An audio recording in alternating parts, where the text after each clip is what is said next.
For years now, the Monster of Piedras Blancas has terrorized fishing villages and resort communities up and down the U.S. and Mexican coast. Despite the best efforts of state and local police to stop the reign of terror, the horrific attacks continue to this day. One of these three contestants is the real Monster of Piedras Blancas. The other two are imposters. It'll be up to our panel of distinguished guest judges to find out which of them is the real Monster of Piedras Blancas. Today on To Twist the Truth. Contestant number 1. What is your name, please? I am the Monster of Piedras Blancas. Contestant number 2.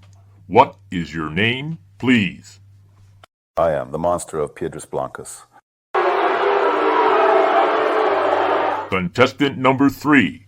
What is your name, please?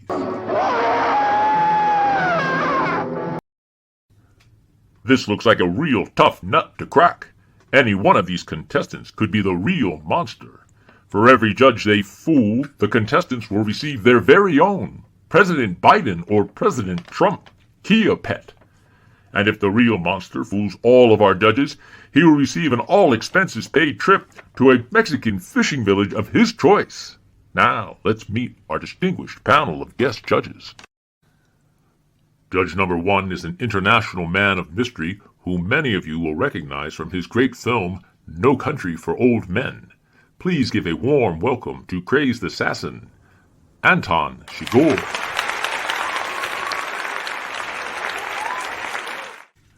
Judge number 2 comes to us from the Milos Forman masterpiece, Goya's Ghost.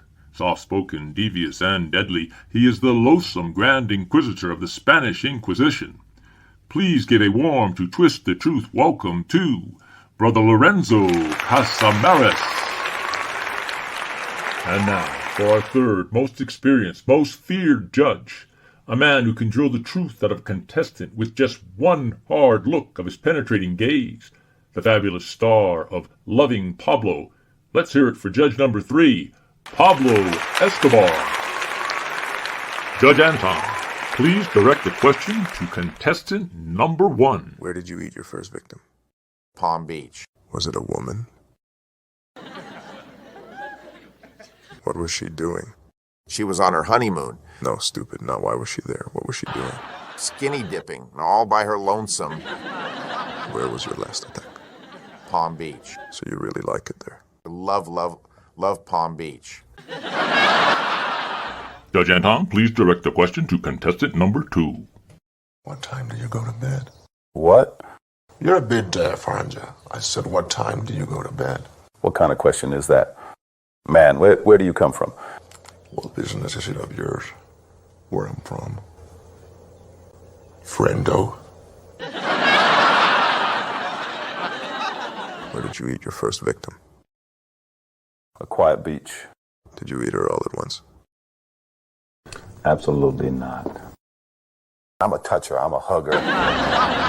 Everyone who knows me knows I'm a very affectionate person. Judge Anton, your time's almost up. Please question contestant number 3. What time do you go to bed? A scream is not a time. What time do you sleep?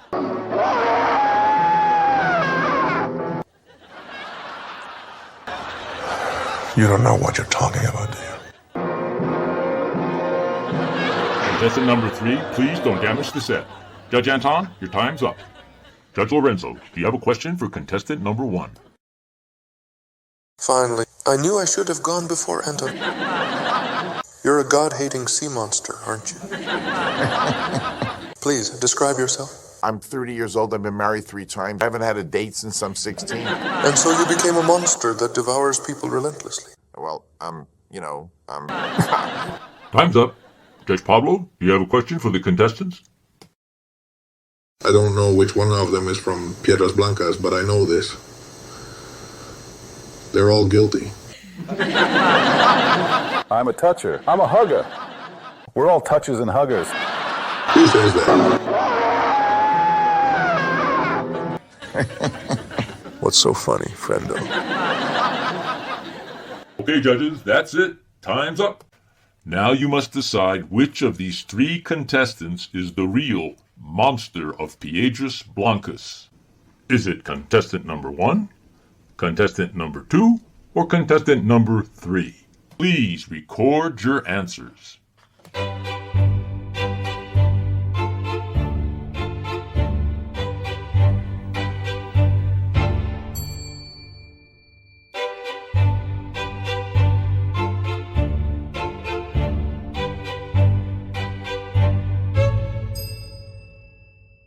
Judge Anton, your answer please. Contestant number 1, Judge Pablo Lorenzo, your answer please. Contestant number 2, so we have a split panel. Judge Pablo, your answer please. Another vote for contestant number 1. Thank you, judges. And now, for the moment we've all been waiting for. Will the real monster please raise your hand? I knew it! They're all monsters!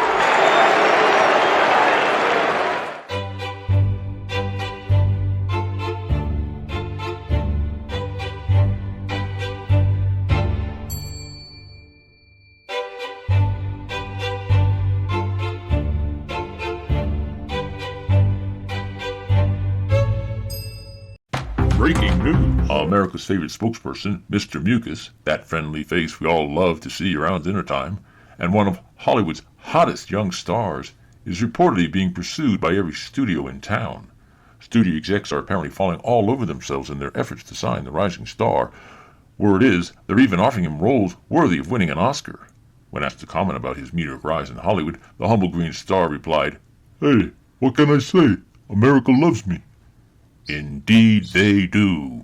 The Japanese space lander for Moon, or SLIM, was launched successfully, reached the moon without incident, and then attempted to land when it tipped over, knocking out its electrical system. However, the quick-thinking Japanese engineers managed to get the power going again and immediately learned of a historic discovery. There is one life form on the moon. Unfortunately, the team's excitement quickly turned to disappointment after they learned that the friendly life form came to greet the visitors when the lander fell over and crushed it. NASA reports Voyager 1, launched in 1977 to explore deep space, which has been reliably sending back information for the last 47 years, has just this week stopped working and is now sending back gibberish instead of readable or reliable code. The NASA team feared that Voyager 1 had finally gone kaput until they checked the space charts and realized Voyager had veered off course and entered the dreaded Beer Nebula, a cloud of space dust 1,000 light years across with a chemical composition of 3% alcohol. The NASA team now believes that once Voyager comes out of the fog of confusion caused by the beer dust and shakes off the hangover, it should resume acting normally. Stay tuned for updates on this late-breaking story.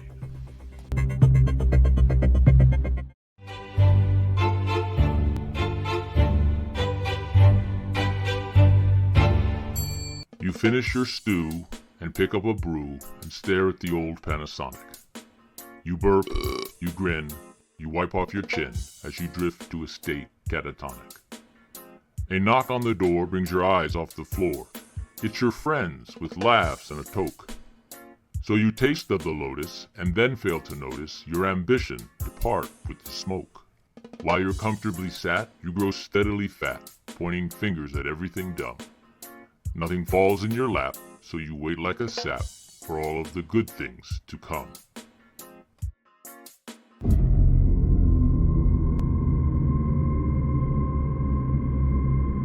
Classified. Top secret. Artemis 7 crew, for your eyes only.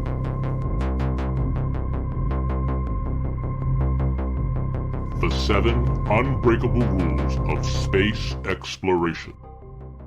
Rule number 1. Don't touch the alien organism.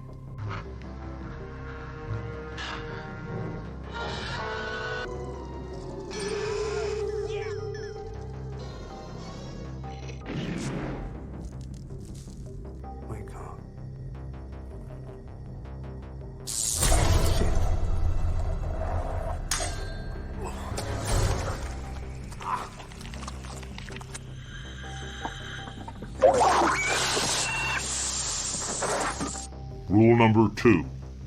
Never enter a derelict spaceship. You are certain to die.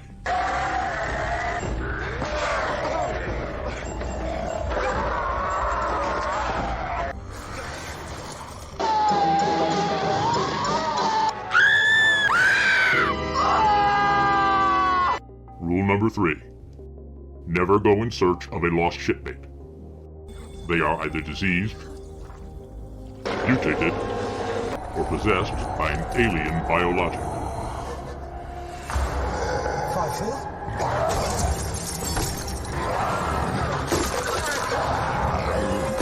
Rule number 4. Sex in space equals death.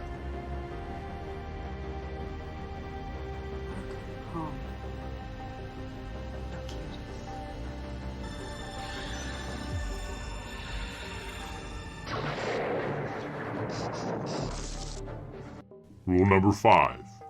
Always remember to shut the door.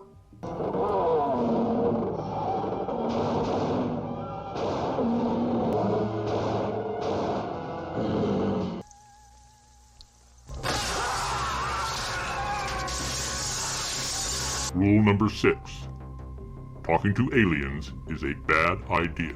I'm a scientist who's trying. And I will dwell in the house of the Lord forever.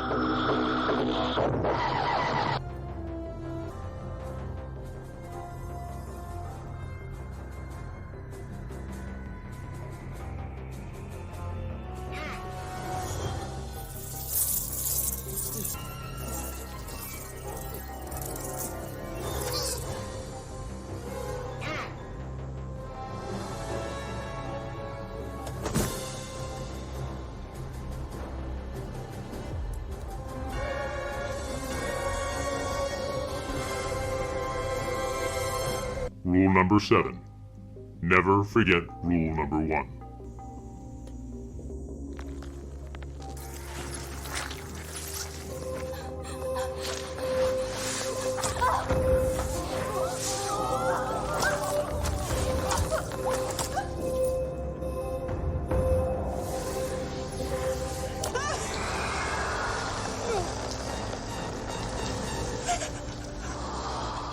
Remain seated. Up next, your briefing on funeral arrangements in space. Welcome to Borf's Fan Mail. Attack, slay, devour.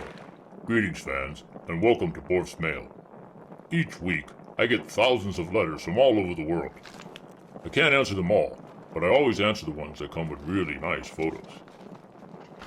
Here's the first one. It's from Bellingham, Washington. I know Bellingham. That's where Green Heaven Cemetery is. We dug the Bony Maronis out of there. Our band. Borf. What is your favorite Star Trek moment featuring a Klingon? That's easy. It's when they show the sacred Klingon death ritual. Here, see what I mean.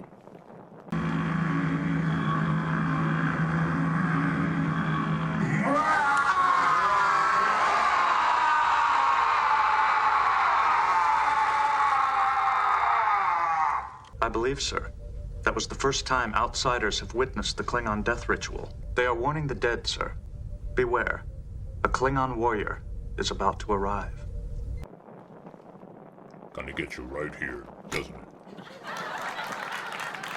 Here's a letter from Honolulu, Hawaii. Dear Borf Dar Uthluss, rumor has it that all Klingon men have 3 testicles. Is that true? No. That is absolutely false. It is Klingon women that have 3 testicles. Klingon men have 5.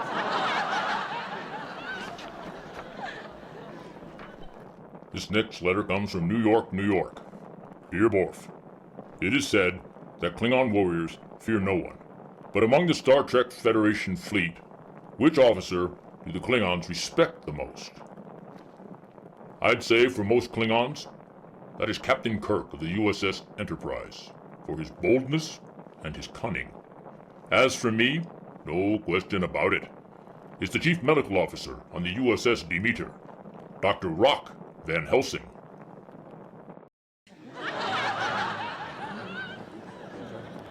This next one comes from Buenos Aires, Argentina. Dear Borf, you look marvelous. Gracias, amigo. I hear you speak of Klingons Kor, Kang, and Koloth, as well as Captain Kirk of the Enterprise, as if they were your contemporaries.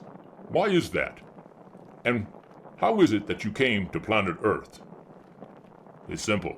I speak of them as contemporaries because they are. I come from the same time.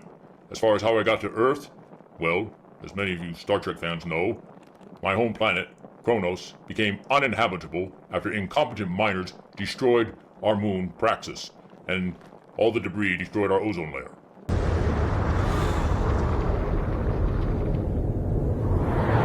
Like many other Klingons, I left our home planet.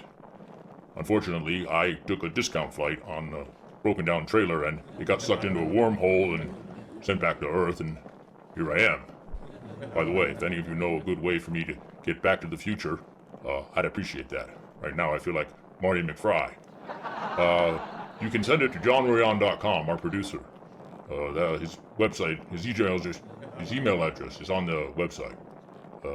And that's how you can send letters in for Borf's mail. Just make sure you put Borf's mail in the subject line. That's all we have time for this week, folks. So I hope to hear from you, and don't forget, keep sending those nice photos.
Of the press, quiet please.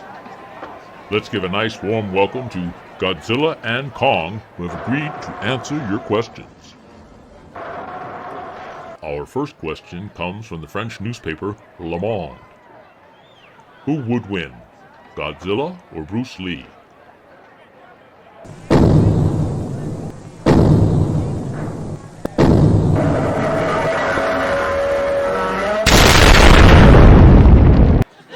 Answers that.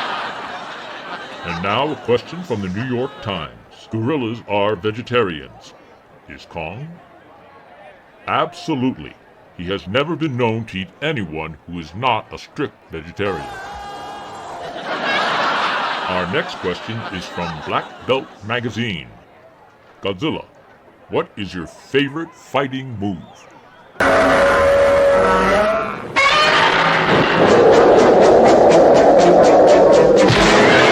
National Enquirer says, inquiring minds want to know, whose poop weighs more, Godzilla's or Kong's? No question, Kong's. The weight of his poop is astounding. The Tokyo Times asked, is Godzilla Japanese? No, he's originally Scottish.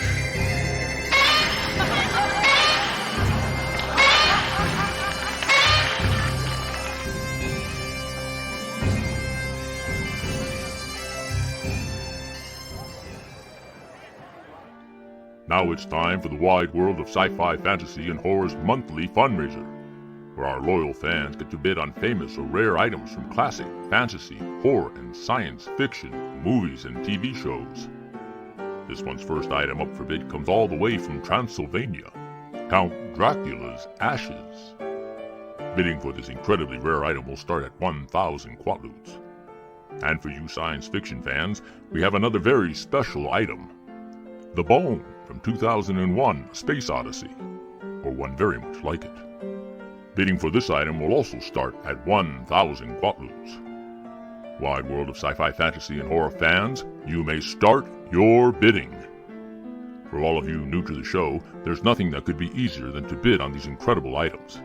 All you have to do is to concentrate intently on your name and address, how many quatloons you want to bid, and your bank account information, and our resident mind readers will pick up your thoughts and deposit the quatloons bids into our account. We will then send the winning bidder their famous or rare item. However, if you fail to have the quatloons bid in your account, you will have to deal with our crack team, collection agents. And whatever you do, don't take us to court, for then the matter will have to be turned over to Anthony and his cornfield. Good luck and good bidding.